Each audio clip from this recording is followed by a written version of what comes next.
Bonjour à tous et bienvenue dans ce journal. Voici tout de suite les titres que nous allons développer dans cette édition. Un nouveau label développement durable pour le Val d'Oise. Le département veut mettre en valeur la lutte contre le changement climatique, le développement d'une économie circulaire ou encore la contribution à la cohésion sociale. Toutes les explications dans un instant. Les rendez-vous au jardin, c'est ce week-end, une occasion de découvrir des jardins privés inaccessibles le reste de l'année. Nous partirons à Écouen à la rencontre du jardin de Caroline en fin de journal. Le Val d'Oise aura bientôt son propre label développement durable. Il s'agit de mettre en lumière un certain nombre d'actions menées par des entreprises, des collectivités ou encore des associations et de les montrer en exemple pour donner à d'autres l'envie d'agir dans le même sens. Ce label s'articule autour d'une charte. Toutes les explications avec Angélique Boilet. Le conseil départemental du Val d'Oise veut faire du département un élève exemplaire en matière de développement durable. L'instance départementale a donc élaboré une charte autour de 5 objectifs, comme la lutte contre le changement climatique, le développement d'une économie circulaire ou encore la contribution à la cohésion sociale. Une charte qu'il compte présenter aux organismes publics et privés. Et les collectivités, entreprises ou encore associations qui mèneront des actions dans ce sens se verront attribuer un label Val d'Oise durable pour les montrer en exemple. Dans le Val d'Oise, il y a énormément d'actions de développement durable qui sont menées tous les ans par tout un tas d'acteurs et qui sont souvent pas très visibles ou mal comprises. Ça les mettra en valeur, ça les expliquera, ça permettra un échange de bonnes pratiques entre les différents acteurs qui permettra ainsi de développer cette culture du développement durable dans le département, sur notre territoire, quelle que soit en fait l'origine ou la structure du projet. Avec ce label, le conseil départemental espère bien susciter une dynamique et donner envie à d'autres d'agir. Le label sera dévoilé à l'automne prochain avec les premiers projets labellisés. En bref, alors que la région Île-de-France prévoit d'octroyer 50 millions d'euros à 6 projets routiers dans le Val d'Oise, dans le cadre de son plan anti-bouchon, l'association Les Amis de la Terre monte au créneau. Elle dénonce une mesure favorisant l'usage de la voiture au détriment des moyens alternatifs de transport. L'association conteste ainsi le classement d'intérêt régional des différents projets et demande qu'après des décennies de tout routier, priorité absolue soit accordée au mode de transport non polluant. Allez, une excellente idée de sortie maintenant pour ce week-end, en espérant que la météo soit clémente. Cette année encore, les rendez-vous au jardin vous proposent jusqu'à dimanche soir de découvrir plus de 60 parcs dans tout le Val d'Oise. Parmi eux, des jardins privés que des passionnés partagent avec le public. Théo Cavrois et Adèle Latour sont allés à Écouen à la rencontre de Caroline qui attend ses visiteurs avec impatience. Alors là, on pénètre à l'arrière du jardin, donc la partie en fait la plus importante. Si Caroline nous ouvre les portes de son jardin, c'est parce qu'elle s'apprête à recevoir de parfaits inconnus tout le week-end. Elle les accueille à l'occasion de la 15e édition des rendez-vous au jardin. Caroline est très fière de ce qui se cache derrière sa maison située à Écouen. Ce que j'aime beaucoup en fait, c'est quand on arrive de l'extérieur. Les gens ne peuvent pas imaginer ce qu'il y a derrière. Une fois qu'on rentre, là qu'on pénètre sous l'arche avec la glycine qui malheureusement n'est plus fleurie, et ben les gens découvrent tout l'univers qu'il y a derrière et je pense qu'au niveau de la vue c'est très agréable. Cette passion, Caroline l'a depuis l'enfance. À 10 ans, elle déménage avec ses parents qui commencent à l'initier au jardinage. C'est le coup de foudre. Depuis, entre deux créations, cette céramiste y consacre tout son temps libre. Moi, je ne suis pas du tout une spécialiste, c'est pas mon métier, c'est une passion. J'apprends au fur et à mesure chez les autres, chez les pépiniéristes, dans les livres, et puis je réajuste, je fais des erreurs. Je mets des plantes l'une à côté de l'autre qui ne se plaisent pas, ou alors une qui fait trop de l'ombre à l'autre, alors je les déplace. Voilà, je suis un peu comme tout le monde, je tâtonne. C'est la 2e année qu'elle ouvre son jardin aux curieux. Ce qui l'a motivée à recommencer, c'est avant tout le partage et l'interaction avec le public. Je trouvais que c'était intéressant de pouvoir aller voir les jardins des autres. Moi, j'ai des amis qui ont des jardins très intéressants, qui sont beaux à voir, qui me donnent des idées.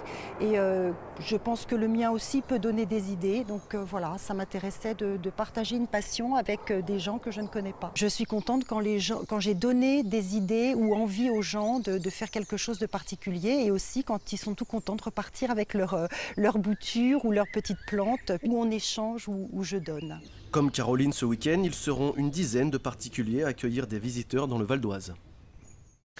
Voilà, ce journal est terminé. Je vous en rappelle le principal titre. Un nouveau label développement durable pour le Val d'Oise. Le département veut mettre en valeur la lutte contre le changement climatique, le développement d'une économie circulaire ou encore la contribution à la cohésion sociale. Le label sera dévoilé à l'automne prochain. Merci d'avoir suivi ce journal. N'oubliez pas que l'info continue sur notre site internet venews.fr. Excellent week-end à tous. Au revoir.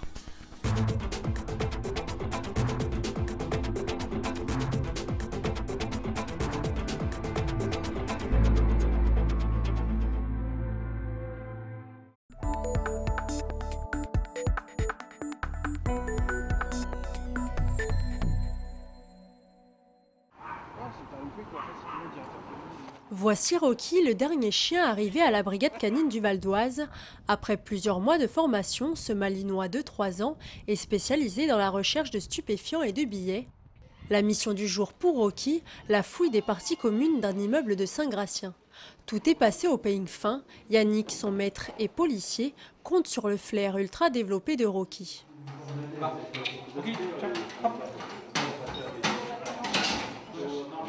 La présence du chien, c'est déjà c'est la rapidité. Le chien, il va vous faire une pièce en 10 minutes, alors que tout seul, vous ne trouverez jamais des endroits où ils peuvent cacher partout, dans les faux plafonds.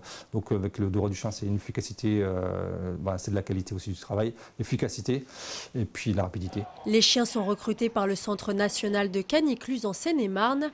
Pour traquer les stupéfiants, un chien joueur est essentiel. Je recherche beaucoup des chiens qui ont peur de rien, qui passent partout, parce que quand on fait des recherches au stup, on travaille aussi bien dans des caves, dans des greniers, des endroits étroits. Donc le chien qui est bien dans sa tête, joueur, et qui a peur de rien. Rocky s'entraîne 2 heures sur un cycle de 4 jours. Les policiers reproduisent une vraie scène en cachant drogue et billets. On a des blocs de billets découpés. Donc on va cacher ce billet, ces blocs. On va trouver un endroit. Dans un premier temps, on va essayer de trouver ça. Comme ça. Une fois les billets cachés, c'est à Rocky de jouer. On va chercher. Allez. Allez, on cherche. Donc on le laisse chercher l'initiative de lui-même. Puis après, je lui fais quelques points suivant les endroits. Voilà, c'est bien, on peut faire. On cherche. Cherche. En quelques minutes, Rocky retrouve les coupures de billets. Donc là, on voit déjà qu'elle a localisé une odeur. On voit qu'il est plus précis. Là, il me fait voir qu'il y a quelque chose d'intéressant. Donc vous voyez, donc Rocky, c'est un chien de recherche stup. Logiquement, un chien de recherche stup, quand il trouve un produit, il marque, il gratte ou il mord. Donc là, il me fait voir, il n'y a pas photo, il regarde bien. Voilà, Pépère, c'est bien mon bébé, c'est bien. Donc là, dans la boîte, il y a bien des copeaux de billets. Après l'exercice, c'est l'heure de la récompense pour Rocky, qui passe un moment à jouer avec sa poupée, ce boudin en plastique lancé par Yannick. Donc là, on peut voir qu'on est content, on joue avec lui, c'est le but de son travail. Tu donnes, gros? Ah si. Ah si. Allez.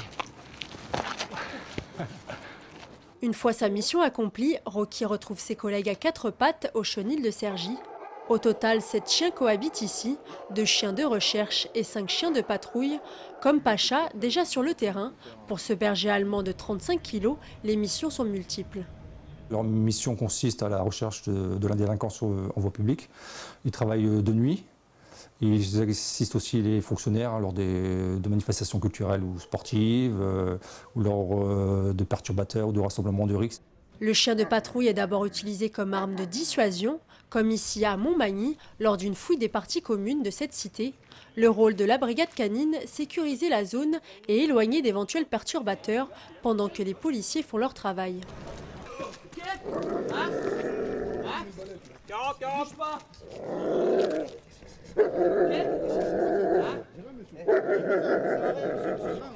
Pacha n'attaque qu'en cas de légitime défense. Sa première caractéristique, ne pas craindre la foule. Je cherche beaucoup des chiens de gabarit assez important, des chiens qui ont du caractère, parce que arriver devant une foule de 50 individus hostiles, intervenir, ce n'est pas dû à tous les chiens. Donc des chiens à gros caractère, puis des chiens qui savent mordre aussi, et puis qui savent taper avec la muselière. Pour être efficace sur le terrain, Pacha doit toujours se maintenir en forme. 2 exercices sont au programme, le mordant et la frappe muselée. Pour le mordant, le chien est excité. Objectif, tester sa réactivité.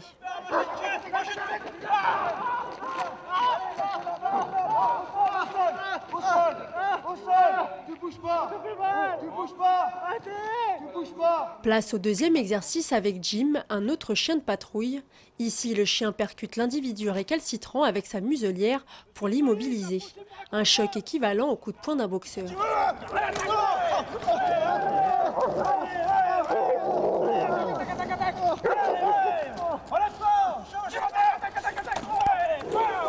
Grâce à Rocky Pacha et les autres, 30 kilos de cannabis ont été saisis et 80 interpellations ont été effectuées en 2013 dans le département du Val d'Oise. «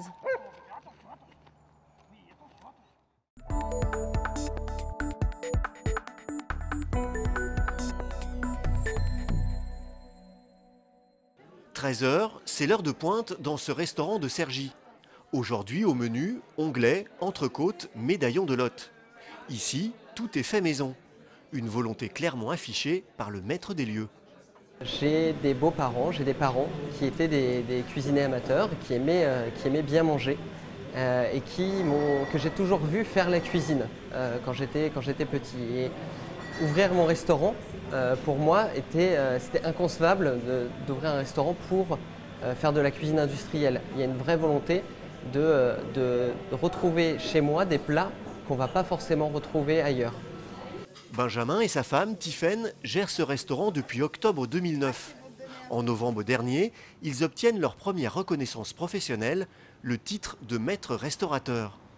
Un label décerné par l'État garantissant aux clients une cuisine 100% fait maison. Ici, pas de plats surgelés ni de plats recomposés, tout est fait sur place avec des produits frais. La viande est très bonne, elle a un très bon goût. Elle est tendre. C'est clairement un argument pour nous faire venir. Voilà, quand on veut un soir avec nos collègues manger, on vient ici. Un midi, quand on veut faire une vraie pause gastronomique, on vient ici. Donc ouais, c'est un vrai plus. Fait maison, ça veut dire qu'on met en avant le travail d'un cuisinier. C'est-à-dire qu'il y a un produit brut qui a été acheté, peu importe ce produit, que ce soit un poisson, une viande, etc.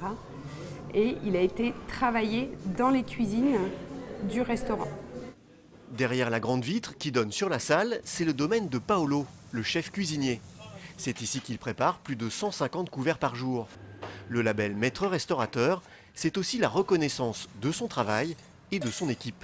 C'est une bonne reconnaissance, ça veut dire que les clients ils mangent du frais et pas du surgelé, pas toujours la même chose, toujours le même goût. Aujourd'hui, les restaurants qui servent des plats déjà préparés n'ont aucune obligation de le préciser sur leur carte. Un gain de temps et donc de productivité pour un prix souvent identique à ceux pratiqués par les restos qui cuisinent des produits frais.